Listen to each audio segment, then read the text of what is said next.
안녕하십니까, 노선호입니다. 12월 23일 목요일 저녁입니다. 내일이면 크리스마스 이브고요.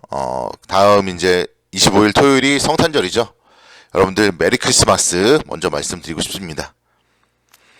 오늘 주식시장 뭔가 조금 아쉬운 것 같아요.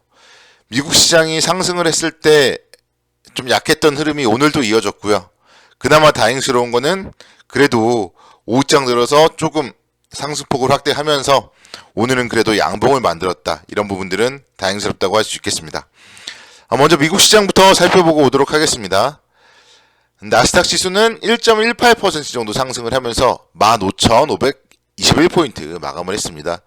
S&P 500 지수 1.02% 상승, 그리고 다우 지수 0.74% 상승을 하면서 미국 증시는 테슬라의 급등, 그리고 화이자의 경구용 치료제 승인, 그리고 미국 사회지출 법안 통과 기대감 등 호재가 복합적으로 작용하면서 이틀째 상승을 했습니다. 불확실성이 컸던 오미크론 리스크가 크지 않다는 분석으로 경제 봉쇄 가능성이 낮아진 점도 좀 안도 랠리 펼치는 모습을 보였습니다. 바이오 업종을 제외하고는 전 업종이 상승을 보였고요. 테슬라가 가장 좋았죠. 머스크가 지분을 팔 만큼 팔았다는 소식에 7% 급등을 했고, 포드, GM 등의 전기차 판매 기대감에 2% 이상 상승을 하는 모습을 보였습니다. 그리고 화이자의 경구용 치료제 승인 소식에 따라서 항공업종, 여행업종 등이 상승을 하면서 리오프닝 관련주들이 미국에서도 강세를 보였다는 점 특징적이었다고 볼 수 있겠습니다. 오늘 국내주 시장은 사실 3,000포인트 때 좀 회복을 기대를 했어요.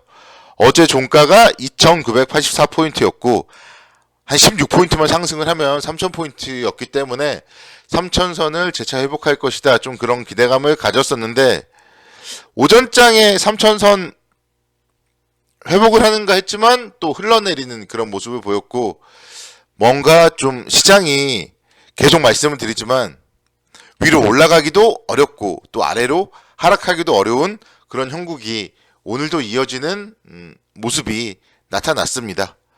오늘은 이제 또 중국의 경기 둔화에 대한 우려감이 또 나타나면서 시장에 좀 부정적인 영향을 미쳤어요. 중국의 올해 GDP 성장률 전망치를 세계은행에서 8%로 제시를 했고요. 이는 지난 6월 달에 8.5% 그리고 10월 달에 8.1%에 비해서 계속적으로 하향 조정되고 있는 수치다. 이런 부분들이 오늘 시장에 좀 악재로서 작용을 했습니다. 덧붙여서 내년도 중국의 경제 성장률 전망치 역시 마찬가지로 5.4%에서 5.1%로 하향 조정된 부분이 좀 시장에 악재로 작용을 했습니다. 이렇게 중국 경제가 좀 성장률이 하향 조정되는 이유는 역시 오미크론 변이, 그리고 좀 부동산 침체 이런 부분들이 원인으로 꼽고 있습니다. 그래서 이런 중국의 경기 둔화 우려, 그리고 또 국내에서는 이제 개인 투자자들의 양도세 회피 매물이 계속적으로 출회가 되고 있죠. 오늘도 수급적으로 살펴보면요, 개인 투자자들은 8,200억대 순매도를 보였고 외국인과 기관은 순매수를 보였습니다. 그래서 외국인과 기관은 3거래일 연속 순매수를 보였다. 이 부분이 특징적이라고 할 수 있겠습니다. 정말 본인이 대주주고 정말 세금을 내지 않기 위해서 지금 12월 달에 주식을 팔고 1월 달에 주식을 산다. 이거에 대해서는 제가 뭐라고 말씀을 드릴 수가 없어요. 본인의 당연히 자금을 지켜야 되는 거는 맞잖아요.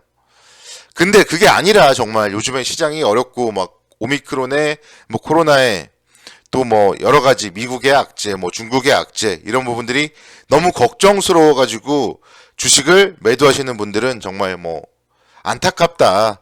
어제 이어서 오늘도 다시 한번 좀 말씀을 드리고 싶습니다.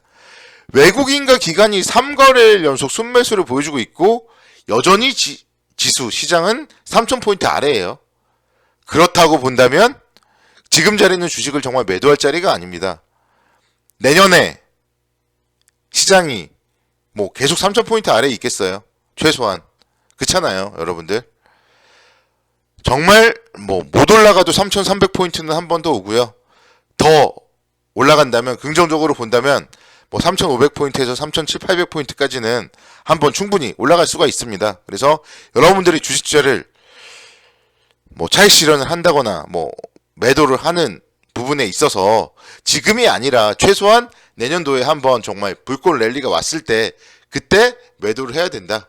다시 한번 여러분들께 말씀을 드리고 싶습니다. 정말 지금 매도하시는 분들은요, 정말 제 생각에는 주식 투자를 할 자격이 없는 사람들이에요. 지금 주식을 매도하시는 분들은 그냥 정말 주식을 정말 접고 은행에 예금만 하고 그러면 이제 평생 레벨업 되기가 어렵겠죠. 그걸 정말 여러분들이 잘 생각을 해보셔야 됩니다. 주식시장에 버블이 언제 오는가? 버블이 왔을 때 매도를 해야지. 그게 아니라 어렵다. 그럴 때 매도를 하면 안 된다. 이거를 다시 한번 여러분들께 계속 요즘에 강조를 드리고 또 강조를 드리겠습니다. 자, 오늘 삼성전자 뭔가 조금 아쉬워요. 고가가 8만원이었어요. 8만원대를 한 번에 돌파가 되지 않더라고요. 그게 좀 아쉬운 것 같고, 뭐 그래도 어쨌든 삼성전자 오늘도 외국인과 기관의 쌍끌이 매수세가 유입이 되었습니다. 외국인 기관, 정말 외국인들의 매수세가 12월 들어서 눈에 띄어요. 정말 삼성전자 여러분들 뭐 보유하고 계신 분들 많으실 텐데 매수가가 85,000원 정도? 그 정도 되시는 분들이 가장 많은 걸로 저는 알고 있어요. 그래서 그런 분들이 요즘에 포기를 하시는데요. 포기하지 말고 정말 최소한 매수가 올 때까지는 버텨보자.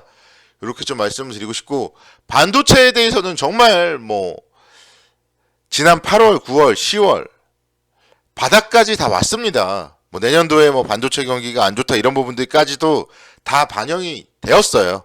그런 부분들을 생각을 해본다면은 우리가 반도체 관련주들 좀 포기하지 말고 긍정적으로 바라보자. 그렇게 말씀을 드리고 싶습니다. 전기차가 생산이 되면서 차량용 반도체까지도 지금 수급이 정말 모자라잖아요.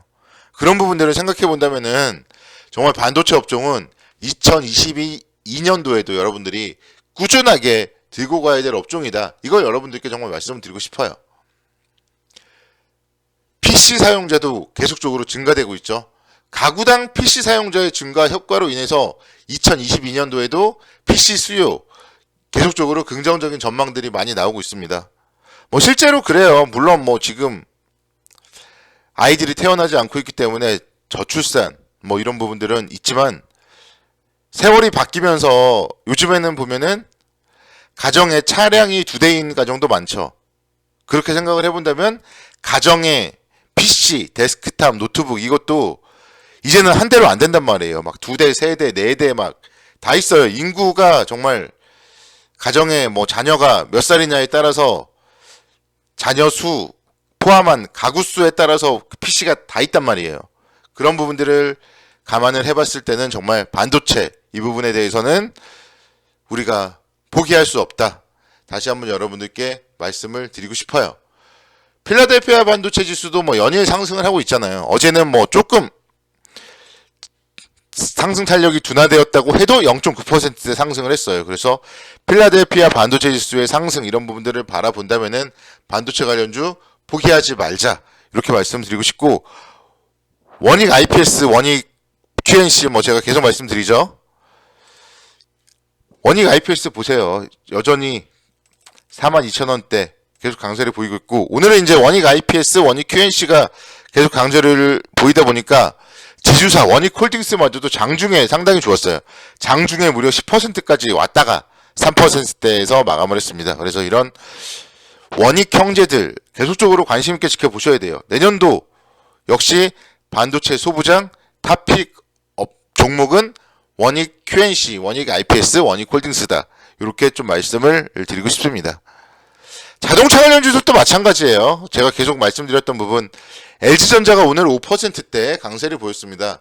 자율주행차, 뭐 스마트카 이와 관련된 부분에서 LG전자 이제는 빼놓을 수가 없습니다. 그래서 애플카 발표에 대한 기대감으로 LG전자가 오늘도 5%대 강세를 기록했다. 이런 부분들의 포인트를 맞춰보신다면요. 또 제가 최근에 계속 긍정적으로 보고 있는 현대 오토에버가 오늘도 3.47% 상승을 했던 점을 생각을 해본다면 내년에 대한 화두는 가장 중요한 거는 반도체와 자율주행차다. 이걸 여러분들이 계속적으로 잊지 말았으면 좋겠다. 이렇게 말씀드리겠습니다. 감사합니다.